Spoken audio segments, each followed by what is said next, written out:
Salve. Kesalahpahaman di antara berbagai denominasi Protestan seringkali menjadi hambatan bagi dialog dan persatuan. Salah satu area yang paling banyak diwarnai misinterpretasi adalah pandangan Protestan terhadap Gereja Katolik. Seringkali, tuduhan ini dibangun di atas argumen manusia jerami, yaitu dengan menciptakan versi ajaran Katolik yang disalahpahami atau dilebih-lebihkan, lalu menyerang versi yang tidak benar itu. Tuduhan-tuduhan ini, yang sama sekali tidak mencerminkan ajaran iman Katolik yang sesungguhnya, justru menunjukkan kesenjangan pemahaman yang mendalam dari orang-orang Protestan, yang selalu menuduh hal-hal yang tidak dilakukan, tidak diimani, bahkan tidak diajarkan oleh Gereja Katolik. Akibatnya orang-orang Protestan menjadi anti-Katolik justru karena mereka mengira umat Katolik melakukan apa yang mereka tuduhkan, padahal tidak. Memahami perbedaan ini sangat krusial untuk membangun jembatan pemahaman, bukan tembok perpecahan. Seri video ini akan membahas 14 kesalahpahaman umum yang sering dilontarkan Protestan terhadap Gereja Katolik yang dibagi ke dalam 3 seri video. Video ini adalah bagian pertama yang akan membahas 6 tuduhan manusia jerami Protestan terhadap Gereja Katolik. Setiap poin akan diuraikan secara rinci, menjelaskan ajaran Katolik yang sebenarnya dengan dukungan dari Alkitab, tradisi gereja, tulisan Bapak Gereja, dan dokumen Magisterium Gereja. Tujuannya adalah untuk mengklarifikasi miskonsepsi ini dan mendorong dialog yang lebih akurat dan hormat tentang iman Katolik sehingga Protestan tidak lagi membangun manusia jerami Katolik dan menyerangnya padahal topik-topik yang mereka serang itu tidak sesuai dengan iman atau ajaran Gereja Katolik. Mari, kita bahas. Aku percaya akan Roh Kudus, Gereja Kristus yang kudus, persekutuan para kudus, pengampunan dosa, kebangkitan badan kehidupan yang kekal.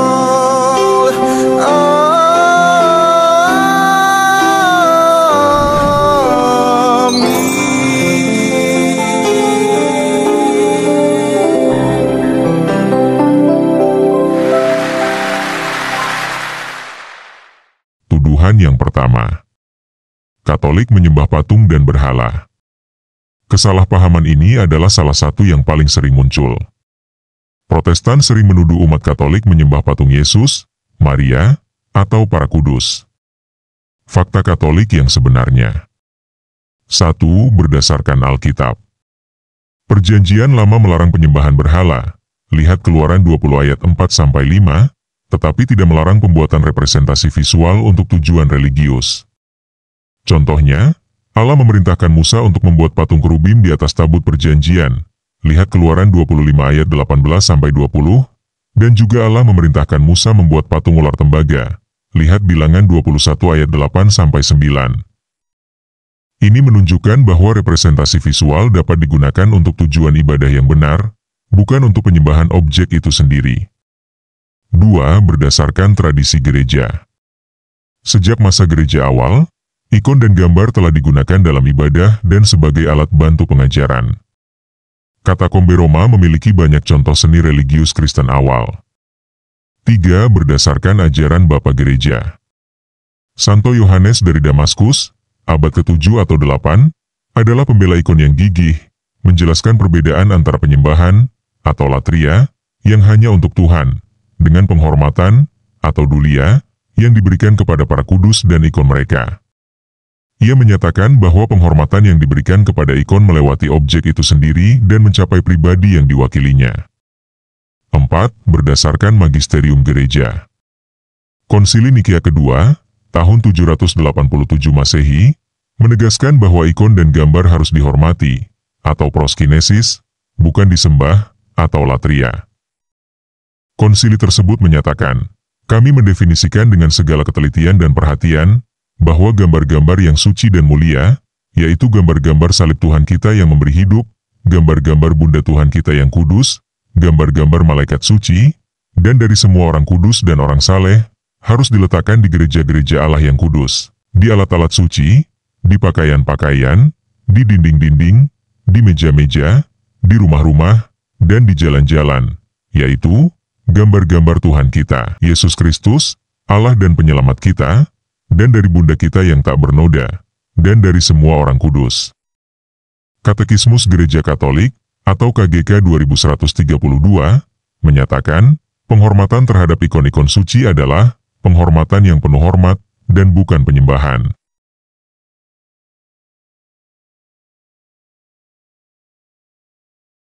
Tuduhan yang kedua. Katolik menambahkan kitab-kitab Deuterokanonika ke dalam Alkitab. Protestan sering menuduh bahwa Katolik secara sepihak menambahkan kitab-kitab yang tidak kanonik, sering disebut apokrifa atau Deuterokanonika, ke dalam Alkitab. Fakta Katolik. 1. Berdasarkan Alkitab. Kitab-kitab Deuterokanonika yaitu Tobit, Yudit, Kebijaksanaan Salomo, Sirah, Baruf, 1 dan 2 Makabe, dan tambahan kitab dari Esther dan Daniel adalah bagian dari kitab Septuaginta, atau LXX, yaitu terjemahan Yunani dari Perjanjian Lama yang digunakan secara luas oleh orang Yahudi diaspora dan para penulis Perjanjian Baru.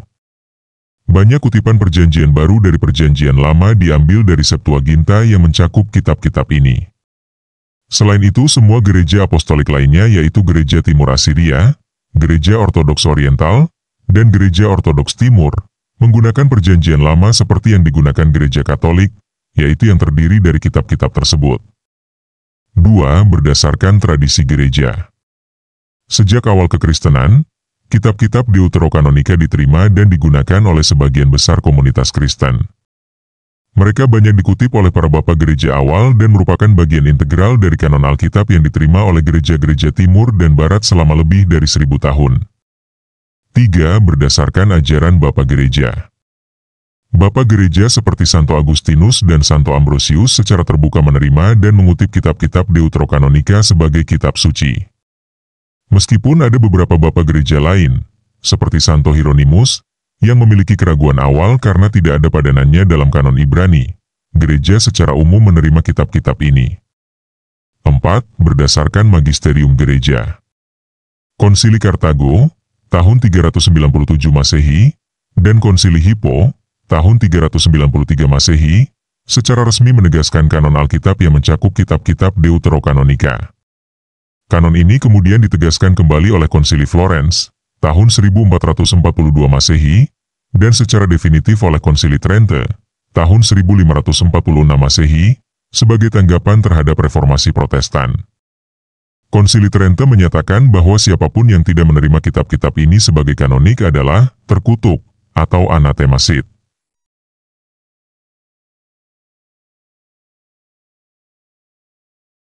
Tuduhan ketiga. Katolik menyembah Maria. Ini adalah tuduhan lain yang sangat umum, bahwa umat Katolik menyembah Bunda Maria sebagai dewi atau setara dengan Tuhan. Fakta Katolik. 1. Berdasarkan Alkitab. Alkitab menghormati Maria sebagai penuh rahmat, Lukas 1 ayat 28, dan Ibu Yesus. Elizabeth memanggilnya Ibu Tuhan, Lukas 1 ayat 43. Maria sendiri bernubuat, mulai sekarang segala keturunan akan menyebut aku berbahagia, Lukas 1 ayat 48. Ini menunjukkan bahwa penghormatan kepada Maria memiliki dasar Alkitabiah. 2. Berdasarkan tradisi gereja. Penghormatan kepada Maria telah ada sejak awal gereja. Doa-doa dan perayaan liturgi untuk menghormati Maria sudah ada sejak abad-abad awal. 3. Berdasarkan ajaran Bapak Gereja. Para Bapak Gereja seperti Santo Irenaeus menyebut Maria, Hawa yang baru, yang melalui ketaatannya membatalkan ketidaktaatan Hawa yang pertama. Santo Athanasius dan Santo Cyrillus dari Alexandria sangat membela gelar Theotokos, Bunda Allah, menekankan bahwa Maria melahirkan Allah yang menjadi manusia. 4. Berdasarkan magisterium gereja. Gereja Katolik secara tegas membedakan antara penyembahan, latria, yang hanya ditujukan kepada Tuhan, penghormatan yang tinggi, hiperdulia, yang diberikan kepada Maria, penghormatan khusus atau protodulia yang diberikan kepada Santo Yusuf, dan dulia atau penghormatan yang diberikan kepada para orang kudus, santo dan santa. Konsili Efesus, tahun 431 Masehi, menegaskan gelar Theotokos. Konsili Vatikan II dalam Lumen Gentium, bab 8, dengan jelas menyatakan bahwa penghormatan Maria, yang oleh gereja senantiasa dilakukan, meskipun bersifat unik, berbeda secara esensial dari penyembahan yang hanya ditujukan kepada Sabda yang menjelma menjadi manusia dan kepada Bapa dan Roh Kudus. KGK 971 menyatakan, peran Maria terhadap gereja bersifat mediasi.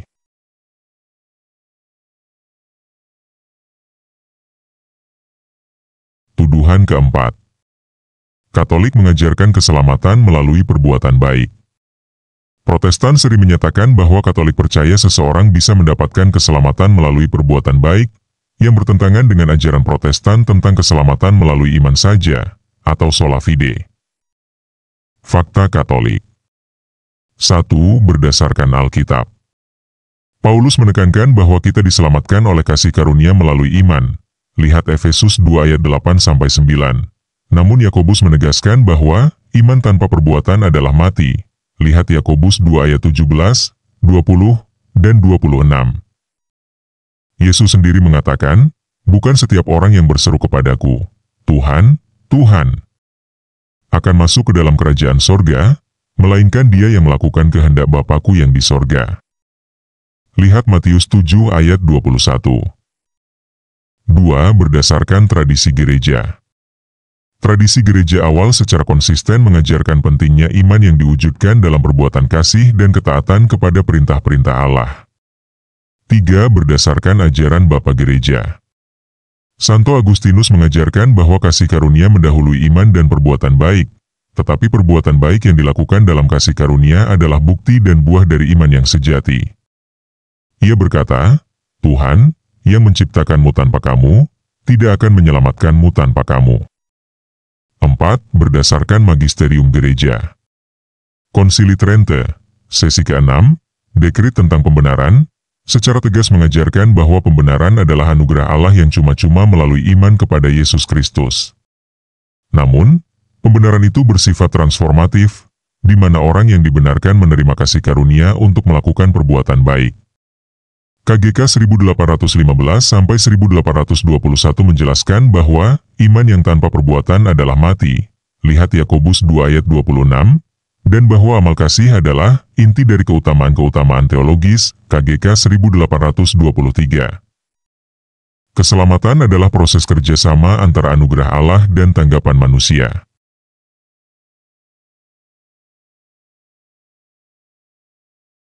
Tuduhan kelima.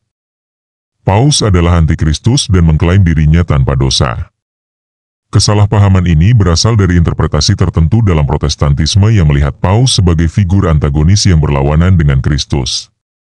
Fakta Katolik. 1. Berdasarkan Alkitab.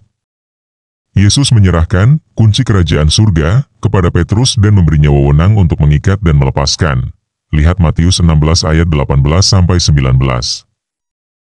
Yesus juga berfirman dengan memberikan perintah kepada Petrus sebanyak 3 kali, gembalakanlah domba-dombaku.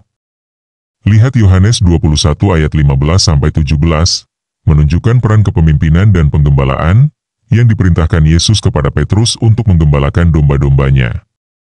Ini tidak dikatakan Yesus kepada rasul yang lain, tetapi hanya kepada Petrus. 2. Berdasarkan tradisi gereja. Suksesi apostolik dari Petrus di Roma diyakini sejak abad-abad awal. Para bapak gereja mengakui otoritas uskup Roma sebagai pusat kesatuan gereja. 3. Berdasarkan ajaran bapak gereja. Santo Irenus dari Lyon, abad kedua, menekankan pentingnya gereja Roma sebagai tolok ukur ortodoksi karena memiliki suksesi apostolik yang tak terputus dari Petrus dan Paulus. Santo Siprianus dari Kartago, abad ketiga, berbicara tentang tahta Petrus sebagai pusat kesatuan gereja. 4. Berdasarkan magisterium gereja.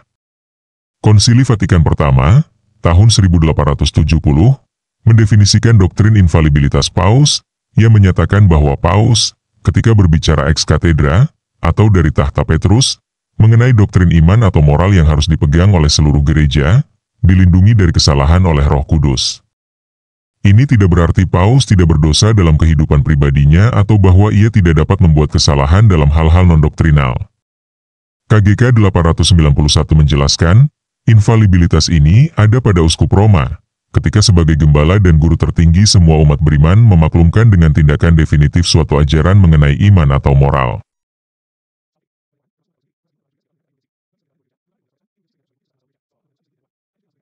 Tuduhan ke-6. Katolik mengajarkan penebusan dosa melalui penjualan surat indulgensi. Protestan sering mengasosiasikan indulgensi dengan penjualan tiket ke surga atau cara untuk membeli pengampunan dosa. Fakta Katolik. 1. Berdasarkan Alkitab. Konsep konsekuensi temporal dosa dan kebutuhan akan pemurnian setelah pengampunan dosa dapat dilihat dalam Alkitab. Misalnya, Daud diampuni dosanya tetapi masih menghadapi konsekuensi dari dosanya. Lihat 2 Samuel 12 ayat 13-14. Konsep perbendaharaan jasa-jasa, Merit of Christ and the Saints, yang menjadi dasar indulgensi dapat dilihat dalam prinsip persekutuan para kudus. Lihat 1 Korintus 12 ayat 26. 2. Berdasarkan tradisi gereja. Praktik disiplin penebusan dosa di gereja awal, misalnya, kanon penitensial, menunjukkan adanya pengakuan akan siksa dosa temporal yang harus ditanggung bahkan setelah pengampunan dosa.